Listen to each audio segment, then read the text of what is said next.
Hello friends, मेरे digital classes में आप लोग का बहुत बहुत फिर से नए सेशन में स्वागत करता हूं। तो जैसे कि मैं छत्तीसगढ़ की जनजाति स्टार्ट किया था, ठीक है। इसका फर्स्ट पार्ट अपलोड कर दिया गया था जिसमें 6 क्वेश्चन और जनजातियों के बेसिक कॉन्सेप्ट को जो है पढ़ाया गया है, ठीक है। जहाँ साथ ही साथ पूरा डिटेल के साथ पढ़ाया जा रहा है मेंस लेवल तक है, ठीक है। चाहे पीएससी में मेंस का भी तैयारी कर रहे हों, एसआई में मेंस के लिए तैयारी कर रहे हो, उन सभी एग्जाम के लिए काम आएगा, ठीक है। तो छत्तीसगढ़ सामान्य अध्ययन में हम जनजाति पढ़ रहे हैं। इसके पहले छत्तीसगढ़ के राष्ट्रीय उद्यान जितने भी अभ्यारण्य है उसको मैं कंप्लीट 9 पार्ट में कवर कराया हूँ, ठीक है। मेंस लेवल तक के पढ़ाया गया है, उसको जाके देखिएगा, ठीक है। और साथ ही साथ प्रीवियस ईयर क्वेश्चन को सॉल्व करते चलिएगा। जो मैं पढ़ाया हूँ वो आपके एग्जाम में फंस रहे हैं कि नहीं, प्रीवियस ईयर क्वेश्चन को लगा के देखिए, ठीक है। यहाँ से खुद से एनालिसिस करके देखिएगा। बाकी चलिए स्टार्ट करते हैं सेशन को। ये हमारा दूसरा पार्ट है, ठीक है। पहला पार्ट इसका देख लीजिएगा, ठीक है। इसके बाद दूसरा पार्ट को आपको देखना है और छत्तीसगढ़ के सभी एग्जाम के लिए काम आएगा। चाहे छत्तीसगढ़ पुलिस कांस्टेबल की तैयारी कर रहे हैं, एसआई के लिए हो, व्यापम का जो भी प्रयोगशाला वगैरह तैयारी कर रहे हैं, ठीक है। पीएससी प्री हो, मेंस हो, छत्तीसगढ़ सामान्य अध्ययन आपके सब में आपको पढ़ना पड़ेगा। तो चलिए स्टार्ट करते हैं सेशन को। कक्सार नृत्य, ये कक्सार जो नृत्य है ये जो है कौन से जनजाति से संबंधित है, या कक्सार जो नृत्य है छत्तीसगढ़ के कौन से जनजाति में किया जाता है? मुड़िया, उरांव, बैगा या भारिया जनजाति, ठीक है। तो कक्सार जो नृत्य है ये छत्तीसगढ़ के मुड़िया जनजाति में किया जाता है। इसी को जो है मुरिया जनजाति भी बोला जाता है, ठीक है जी। तो ऑप्शन में जैसे आपका मुरिया रहेगा तो मुरिया लगाइएगा, मुड़िया रहेगा तो मुड़िया लगाइए। इसी को मुड़िया, इसी को मुरिया बोला जाता है, ठीक है। तो छत्तीसगढ़ में ये जनजाति कहाँ निवास करती है?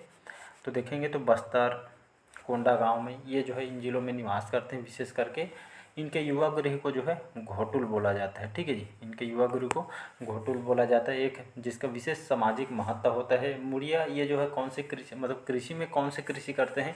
तो इनको जो है मुड़िया लोग जो है स्थायी कृषि इन लोग करते हैं। इनके अगर मैं नृत्य की बात करूँ, नृत्य कौन सा नृत्य करते हैं? तो पुष्कोलांग, ये जो है पुष्कलंगा भी बोला जाता है, ये नृत्य करते हैं। इसमें जो है केवल जो है पुरुष लोग इस नृत्य को करते हैं।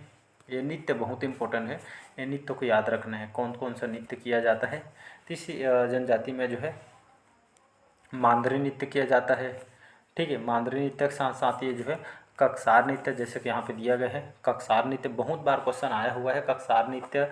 ये बालतोड़, ठीक है, ये बालतोड़ नृत्य याद रखना है। हुल्की पाटा, जहाँ पे लास्ट में पाटा शब्द है समझ जाइएगा जो है मुड़िया जनजाति से संबंधित है, ठीक है। इसमें घोटुल पाटा, माओ पाटा, हुल्की पाटा ये सभी नृत्य इसमें जो है किया जाता है, ठीक है। तो ये बहुत बार यहाँ से पीएससी में व्यापम में क्वेश्चन पूछे गए हैं, ठीक है। और ये जो विशेष करके जो है ये जनजाति सांस्कृतिक रूप से देखेंगे तो ये जो है समृद्ध जनजाति इसको कहा जाता है। इनके विशेषकर यह मुड़िया जो है गौड़ों की एक उपजाति है और इनके ऊपर पुस्तक भी लिखी गई है, ठीक है। पुस्तक भी क्वेश्चन आया हुआ है, कौन सा पुस्तक है? अगर मैं बुक की बात करूं तो the Muria and their Ghotul करके वेरियर एल्विन द्वारा, ठीक है, वेरियर एल्विन के द्वारा ये पुस्तक है, ये जो है लिखी गई है। तो इसका ये ऑप्शन हो जाएगा करेक्ट आंसर। अगला क्वेश्चन देखते हैं। उगड़िया विवाह का प्रचलन कौन सी जनजाति में प्रचलित है? बैगा, भारिया, भतरा या मुड़िया जनजाति, ठीक है। तो अलग अलग जनजातियों में उनकी अलग अलग रीति रिवाज होते हैं, उनके विवाह पद्धति होते हैं, ठीक है। तो इसी जनजाति में नृत्य, उनके पेय पदार्थ हैं, जो कौन कौन सी जनजाति में कौन सा विवाह, सभी इसमें जो है पूरा मैं कवर करा दूँ, हर सेक्शन को लिया जाएगा, ठीक है। तो ये उघड़िया विवाह जो है प्रचलन कौन सी जनजाति में देखने को मिलती है? तो इसका जो है बैगा जनजाति करेक्ट आंसर हो जाएगा, B option, sorry A option. Baiga जनजाति छत्तीसगढ़ में निवास कहाँ करती है? ठीक है, तो बैगा जनजाति की बात करूँ तो मैकल पर्वत श्रेणी के अंतर्गत, एक मिनट, ठीक है, तो मैकल पर्वत श्रेणी के अंतर्गत जो है कवर्धा, राजनांदगांव, मुंगेली, बिलासपुर, इन जिलों में जो खास करके लोग निवास करते हैं। और इनका जो है कार्य, ठीक है, इन जनजाति के लोग काम कौन से करते हैं? तो इन जो है बैगा जनजाति गोड़ों के पुजारी के रूप में या पुरोहित के रूप में लोग जो है काम करते हैं। इनके उपजाति बिंजवार, नरोतिया, भरोतिया, भैना, नाहर इनके जो है उपजाति हैं, ठीक है जी। महिलाओं के वस्त्र को क्या बोलते हैं? कपची बोला जाता है, ठीक है जी। और इनके जो पेय पदार्थ है बैगा जनजाति में, ये आपका इसको ताड़ी बोला जाता है, ठीक है। भाजी जो केवलाल रंग के जो एक भाजी है जो यहाँ पे जो है, ये जो है यहाँ पे लोग जो है खाते हैं, ठीक है। ये तो इसको आपको याद रखना है। इनके प्रमुख देवता है, इसको भी एग्जाम में क्वेश्चन पूछा गया है, ठीक है। इनके देवता का अगर मैं बात करूँ, प्रमुख देव बूढ़ा देव, ठीक है, ये क्वेश्चन पूछा गया है तो याद रखना है। तो बूढ़ा देव जो है ये जो है इनके मतलब जो है देवी देवता होते हैं जो इनका जो है महत्व भी रखते हैं। अलग अलग जनजातियों में इनके देवी देवता भी अलग होते हैं, इनका सामाजिक महत्व होता है। ठीक है, ये जो है बूढ़ा देव ये जो है साल वृक्ष, ठीक है, साल वृक्ष में जो है निवास करते हैं, इसलिए जो साल वृक्ष इनके लिए बहुत मायने रखते हैं। इनके नृत्य की बात करूँ, नृत्य की अगर मैं बात करूँ, इन लोग नृत्य कौन से करते हैं तो कर्मा, ठीक है, ये जो है कर्मा नृत्य, इसको याद रखना है। कर्मा के साथ आपका बिल्मा, ये क्वेश्चन आया हुआ है कि बिल्मा नृत्य कौन से जनजाति के द्वारा किया जाता है, बैगा जनजाति। एक और है सैला नृत्य। ठीक है, आप कर्मा भूल जाएगा चले जाएगा, मतलब चल जाएगा, लेकिन सैला और बिल्वा ये दोनों नृत्य बहुत इंपॉर्टेंट क्वेश्चन है क्योंकि पीएससी में 2 बार रिपीट हुआ है। ठीक है, इसी को इसको नहीं भूलना है। ठीक है, तो प्रमुख नृत्य बैगा जनजाति में किया जाता है। गीत परघौनी फाग्य जैसे इस जनजाति में देखने को मिलती है। सर्वाधिक गोदना प्रिय जनजाति कौन सी जनजाति है, ये आपका बैगा जनजाति है। ठीक है, इन लोग जो है झेला गोदवा जो है इन लोग जो है गोदवाते हैं। सर्वाधिक गोदना जो है प्रिय जनजाति है। इनके ऊपर बुक भी लिखी गई है, 1 मिनट, ये बुक कौन सा है, द बैगास करके वेरियर एल्विन द्वारा ये पुस्तक को लिखी गई है। और दूसरा आपका जो है the tribal economy Daya Shankar नाग के द्वारा ये बुक को यहाँ पे लिखी गई है। ठीक है जी, इसका ये ऑप्शन याद रखना है। चलिए अगला क्वेश्चन देखते हैं। घोटुल पारा नामक जो मृत्यु गीत है, ठीक है, घोटुल पारा जो नामक जो मृत्यु गीत है, ठीक है, तो घोटुल पारा जो है एक मृत्यु गीत है, ये आपके कौन सी जनजाति से संबंधित है, गौड़, उरांव, मुड़िया या कमार जनजाति। तो इसका जो करेक्ट आंसर हो जाएगा आपका मुड़िया जनजाति। ठीक है, ये जो घोटुल पारा जो मृत्यु गीत है एक तरह का, ये जो है मुड़िया जनजाति में देखने को मिलती है। ठीक है, तो ये किसी की फैमिली मेम्बर में डेथ होता है तो मृत्यु गीत को उस समय यहाँ पे जो है मुड़िया जनजाति में किया जाता है। बाकी इसके बारे में अभी जो है बताया गया है मुड़िया जनजाति के बारे में। नेक्स्ट क्वेश्चन देखते हैं, 10वां क्वेश्चन है, बहलिया श्रेणी की जनजाति कौन सी जनजाति है, पारधी, बिरहोर, पंडो या गरिया जनजाति। तो बहलिया श्रेणी के अंतर्गत ये जनजाति आपका पारधी जनजाति है। पारधी जनजाति की बात करूँ, छत्तीसगढ़ के आपका सरगुजा, रायगढ़, कोरबा इन जिलों में निवास करते हैं ये जनजाति। ठीक है, ये जनजाति जो है अपना जीविकोपार्जन मतलब जीवन यापन के लिए जो है मतलब काले पक्षी को जो है शिकार आखेट करते हैं और जीवन यापन ये जो है लोग इसी पे जो है आखेट पे निर्भर होते हैं। ठीक है जी, तो इसका ये ऑप्शन हो जाएगा यहाँ पे करेक्ट आंसर। चलिए बढ़ते हैं अगला क्वेश्चन, कोरवा जनजाति। ठीक है, तो कोरवा जनजाति द्वारा विवाह के अवसर पर किया जाने वाला नृत्य कौन सा है, सैला, दमनच, कर्मा या कक्सार नृत्य। ठीक है, तो इसका भी ऑप्शन हो जाएगा दमनच नृत्य। ठीक है, तो बात करें यहाँ पे कोरवा जनजाति पे। ठीक है, तो कोरवा जनजाति छत्तीसगढ़ में कहाँ निवास करती है, तो कोरवा जनजाति छत्तीसगढ़ में देखेंगे तो मुख्यतः कोरबा, अंबिकापुर इन जिलों में निवास करते हैं। ठीक है, तो पहाड़ी कोरवा और दिहाड़ी कोरवा ये जनजाति के जो है 2 अलग प्रजातियां हैं। पहाड़ी कोरवा जो इन लोग पेड़ों के ऊपर जो है यहाँ पे जो है मचान बना के रहते हैं, और दिहाड़ी कोरवा जिन लोग मैदानी क्षेत्र में निवास करते हैं। ठीक है, ये जो है इन लोगों ये जो कोरवा जनजाति की बात करें, खुड़िया रानी, ठीक है, इनके जो है देवी होते हैं ये लोग महादेव, खुड़िया रानी, सिंगार देवी के जो है पूजा करते हैं। जैसे कि मैंने बताया अलग अलग जनजातियों में जो है उनके देवी देवता का अलग ही महत्व होता है। इसके नृत्य को याद रखना है। ठीक है, जैसे कि अभी बताया दमनच नृत्य, साथ ही साथ ये जो है कोरबा जनजाति में दमनच नृत्य मोस्ट इम्पोर्टेंट है। इसको जो है विवाह के समय, ठीक है, शादी वगैरह के समय इसमें किया जाता है। ये आपका इसको ही भयोत्पादक नृत्य कहा जाता है। ठीक है, और इनके पंचायत को मायारी बोला जाता है। इनका पेय पदार्थ है, इसको जो है हड़िया बोला जाता है। ठीक है, हड़िया इनका पेय पदार्थ है जो चावल से बनाया जाता है। विवाह अगर देखेंगे, ठीक है, विवाह कौन सा विवाह जो है प्रचलित है, तो विवाह की बात करूं तो ये आपका ढुकू विवाह। ठीक है जी, तो इसको आपको याद रखना है। ढुकू विवाह कौन से जनजाति में किया जाता है, कोरवा जनजाति में किया जाता है। मृतक संस्कार है जिसको नवाधाती कहते हैं। क्रियाक्रम के समय कुमारी भात की जो है परंपरा है इस जनजाति में। शरीर पर जो है ये कोरवा जनजाति में एक विशेष है कि शरीर पर आग से, ठीक है, मतलब जो है निशान लगा के इन लोग जो है निशान बनाते हैं जिसको दरहा कहते हैं। ठीक है, मतलब शरीर में आग से दाग का जो है इन लोग निशान बनाते हैं जिसको दरहा बोलते हैं। एक सामाजिक संस्कृति इनको अलग अलग है।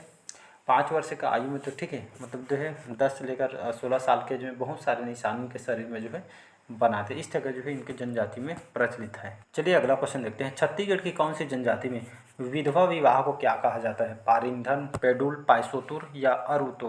तो इसका डी ऑप्शन हो जाएगा अरुतो। ठीक है जी, तो अरुतो जो है एक विधवा विवाह है। ठीक है, ये जो है ये मतलब अलग अलग जनजातियों में जो है अलग अलग विवाह होते हैं। ठीक है, इसी तरह जो है अरुतो विवाह, ठीक है, ये जो है विधवा विवाह होता है और ये जो है अलग अलग जनजातियों में देखने को मिलता है। तो ये जो है आपका बिंजवार जनजाति में देखने को मिलती है, ठीक है। इसी तरह मैं पारिंगधन विवाह की बात करूँ तो पारिंगधन विवाह, ठीक है, अलग अलग जनजातियाँ होते हैं। इसी तरह पारिंगधन विवाह, इसको जो है आप क्रय विवाह भी बोलते हैं, ठीक है। क्रय विवाह, पारिंगधन बोले चाहे क्रय विवाह, ये जो है परिजन जनजाति में देखने को मिलती है। इसमें क्या जो है मतलब जो है ये जो है क्रय विवाह जो पारिंगधन विवाह है, इसमें जो लड़का होता है, इसमें लड़की को कुछ, जैसे आप देखे होंगे गाँव वगैरह में कहीं भी जो है, इसमें क्या होता है लड़का को जो है लड़की वाले जो है गिफ्ट मतलब जो है दहेज वगैरह देते हैं। इसमें जो है लड़का जो है लड़की को मतलब सामान देकर इसमें विवाह करते हैं। इसी को जो है यहाँ पे पारिंगधन विवाह बोलते हैं, ठीक है। परिजन जनजाति देखने को मिलती है। पैडुल विवाह, ठीक है। पैडुल विवाह कौन सा जनजाति, लगभग सभी जनजाति में देखने को मिलती है। और इसमें लड़का जो है लड़की के घर जो है बारात जाते, ठीक है। आप देखे होंगे लड़की के घर लड़का बारात लेकर जाता है, लेकिन इसमें उल्टा होता है, लड़का जो है लड़की के घर बारात लेकर जाते हैं। तो इसी को जो है पैडुल विवाह बोलते हैं, ठीक है, जो सब जनजाति में, ठीक है। पायसुतुर की बात करूँ तो पायसुतुर विवाह, इसी को जो अपहरण विवाह बोलते हैं, ठीक है जी। तो पायसुतुर इसी को अपहरण विवाह बोलते हैं। कौन सी जनजाति में, गौड़ जनजाति, ठीक है। जिसमें लड़का जो है लड़की को जो है भगा के अपहरण की विवाह, घर से जो है भगा के शादी करता है, इसी को अपहरण, इसी को पायसुतुर बोलते हैं, ठीक है। एक और विवाह है गौड़ जनजाति में, दूध लौटावा, दूध लौटावा विवाह, ठीक है जी।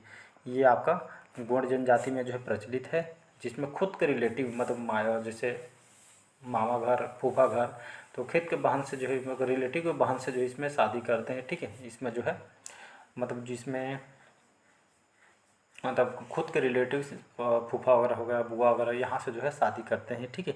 इसको आपको याद रखना। एक और विवाह है, ठीक है, जगह का मन से, विनिमय विवाह, ठीक है। विनिमय विवाह, इसी को जो है गुरावट विवाह बोलते हैं। गुरावट विवाह कौन से जनजाति में, गौड़ जनजाति में। देख यहाँ पे तीन गौड़ से कितना शादी विवाह देख रहे हैं। गौड़ विवाह मतलब जो है गौड़ से, एक तो अपहरण विवाह पैसोतुर, फिर दूध लौटाव विवाह देखें, ये आपका विनिमय, इसी को गुरावट विवाह बोलते हैं, ठीक है। गौड़ जनजाति में प्रचलित है। इसमें जो है जो वर पक्ष होता है, लड़का होता है, जिसमें मतलब जैसे लड़का का शादी जो है, ठीक है, मतलब जो है लड़की जैसे ला रहे हैं तो लड़की वाले लड़के मतलब आदान प्रदान हो जाता है, ठीक है। वर जो है वधु का आदान प्रदान करके विवाह किया जाता है। जैसे घर में दो शादी है, ठीक, इसमें जैसे लड़का लड़की मतलब लड़की पक्ष से जो है लड़का, लड़का से लड़की मतलब आदान प्रदान करके इसमें विवाह किया जाता है, ठीक है। तो इस तरह देख सकते हैं, जितना इम्पोर्टेंट हो सकते इसको मैं कवर करा दिया हूँ। एक और है इसमें हठ विवाह, ये इम्पोर्टेंट है। हठ विवाह ये कौन से जनजाति, गौड़ जनजाति में जो प्रचलित है। लड़की जो है, ठीक है, इसमें क्या होता है, जो लड़की होते हैं मतलब ज़बरदस्ती लड़के के घर जाकर इसमें विवाह करते हैं, शादी करते हैं, इसी को जो है हठ विवाह बोलते हैं। कौन से जनजाति, गौड़ जनजाति में, ठीक है। तो इसको आपको याद रखना है। नेक्स्ट क्वेश्चन देखते हैं, 13वां क्वेश्चन है, विंध्यवासिनी देवी की पूजा करने वाली कौन सी जनजाति है। खैरवार, भुइयाँ, बैगा या बिंझवार जनजाति। तो इसका जो करेक्ट आंसर हो जाएगा, मोस्ट इंपॉर्टेंट है, बिंझवार जनजाति। छंद जो है इनके जो है देवी देवता के रूप में विंध्यवासिनी देवी की इन लोग पूजा करते हैं। जैसे कि मैंने बताया छत्तीसगढ़ में अलग अलग जनजाति निवास करते हैं, उनके अलग अलग रीति रिवाज, संस्कृति, उनकी देवी देवता अलग ही जो है महत्व होते हैं, ठीक है। तो बिंझवार जनजाति छत्तीसगढ़ में बलौदाबाजार सोनाखान क्षेत्रों में जो है निवास करते हैं। ये विंध्य पर्वत के मूल निवासी होने के कारण ये बिंझवार जनजाति कहलाते हैं, बिंझवार कहा जाता है इसको। इनकी जो भाषा देखेंगे तो छत्तीसगढ़ी भाषा, जैसे आप बलौदाबाजार क्षेत्र में ये खास करके बिंझवार जनजाति निवास करते हैं। इनका जाति चिन्ह तीर होता है, ठीक है। तीर का अलग जो है इस जनजाति महत्व होता है। जैसे विवाह का समय तीर विवाह और समान विवाह दो प्रचलित है। जैसे किसी लड़की या लड़का का शादी नहीं होता है तो इन लोग तीर से विवाह कर देते हैं, ठीक है जी। और इनके प्रमुख देव है 12 भाई बैठकर ये विंध्यवासिनी देवी की पूजा करते हैं, ठीक है। सोनाखान से याद रखना है, सोनाखान बलौदाबाजार के जिला के अंतर्गत आते हैं। जो हमारे वीर पुत्र हैं शहीद वीर नारायण सिंह, ठीक, ये जो है बिंझवार जनजाति के, ठीक है। इनके बारे में पढ़ा कई बार बताया हूँ, इसको याद रखना है। अगला क्वेश्चन चलिए देखते हैं, कौन सी जनजाति मृतक स्तंभ का प्रयोग करती है। माड़िया, मुरिया, हलवा या पहाड़ी कोरवा। तो इसका जो करेक्ट आंसर हो जाएगा ये आपसे माड़िया जनजाति। तो माड़िया जनजाति के जो है मृतक स्तंभ का प्रयोग करते हैं। माड़िया जनजाति पहले बताया जो है खास करके बस्तर, ठीक है, बस्तर में जो इन लोग जो है निवास करते हैं। इनके मकान को वैडू कुरमा बोला जाता है। इनको कृषि की बात करूँ, इन लोग पेदा जैसे कृषि का जो है खेती किसानी करते हैं। पेय पदार्थ की बात करूँ तो सल्फी जैसे पेय पदार्थ के इन लोग प्रयोग करते हैं। नृत्य की बात करूँ, नृत्य की बात कर तो जैसे बायसनहार नृत्य और गैर नृत्य दोनों को याद रखना है। बी से आपका बायसनहार नृत्य, जी से आपका गौर नृत्य। दोनों नृत्य जो है ये जो है माड़िया जनजाति में देखने को मिलती है, जिसमें ये जनजाति जो है भैंस के सिर के समान टोपी पहनकर नृत्य को करते हैं। किस समय? यात्रा पर्व के दौरान किया जाता है। माड़िया के जो उपशाखा है दंडामी माड़िया द्वारा ये नृत्य भी किया जाता है। इस नृत्य को जो है वो जो वेरियर एल्विन है, इन्होंने विश्व का सबसे बड़ा सुंदर नृत्य कहा गया है। और इसी प्रजाति के लोग जंगल में एक जो है अलग से पृथक जो है झोपड़ी बनाकर जो रहते हैं, जिसे इनके भाषा में सिहारी बोला जाता है। ठीक है जी। और जो हलान गट्टा जो मृषि, अभी देखें कौन सी जनजाति की मृतक स्तंभ का प्रयोग करते हैं, तो यह माड़िया जनजाति। ठीक है, तो ये हलान गट्टा, ये जो स्मृति स्तंभ है, यह हलान गट्टा का जो है मृतक स्तंभ के रूप में स्थापित करने की परंपरा है। ठीक है, ये द गौर करके जो पुस्तक वेरियर एल्विन के द्वारा ये पुस्तक इन पे ऊपर लिखी गई है। चलिए आज का लास्ट क्वेश्चन देखते हैं, काफ़ी वीडियो लंबा हो जाएगा। क्वेश्चन आपको बहुत जैसे कम कराता हूँ, लेकिन फैक्ट का साथ पढ़ाता हूँ कि यहाँ पे इतना क्वेश्चन आप कर लेंगे। ठीक है, जो आप अच्छा यहाँ से नंबर कवर कर सकेंगे। ठीक है, तो पंडो किस जनजाति की उपजाति है? बिंजवार, धनवार, हल्बा या मारिया जनजाति? तो इसका जो करेक्ट आंसर हो मारिया जनजाति। ठीक है जी, डी ऑप्शन। तो पंडो किस जनजाति की उपजाति है? तो मारिया जनजाति की उपजाति है। तो बात करूँ पंडो जनजाति, ठीक है, तो ये निवास जो है अंबिकापुर क्षेत्र के अंतर्गत इन लोग निवास करते हैं। राज्य सरकार के द्वारा पंडो जनजाति के लिए पंडो विकास अभिकरण अंबिकापुर में संचालित है। राज्य सरकार के द्वारा विशेष ये जो है पिछड़ी जनजाति। ठीक है, तो पंडो जनजाति छत्तीसगढ़ सरकार के द्वारा घोषित विशेष पिछड़ी जनजाति है। पहला पार्ट देखिएगा, ठीक है, जिसमें आपको बताया हुआ है। चलिए बाकी आज के सेशन में यहीं तक रखते हैं। कैसा लगा सेशन कमेंट करके ज़रूर बताइएगा। आप बढ़िया तैयारी कर रहे होंगे तो आपको जो है कहीं भी आपको पढ़ने का और आवश्यकता नहीं पड़ेगी, इतना डिटेल के साथ पढ़ाता हूँ। ठीक है, और कमेंट बॉक्स में आप अपना राय भी रख सकते हैं। ठीक है, पसंद नहीं आ रहा है जो भी है, आपके जो कंप्लेन है आप कमेंट बॉक्स में कमेंट कर सकते हैं। ठीक है, तो मिलते हैं अगले पार्ट में। आज का सेशन यहीं तक रखते हैं। Thank you.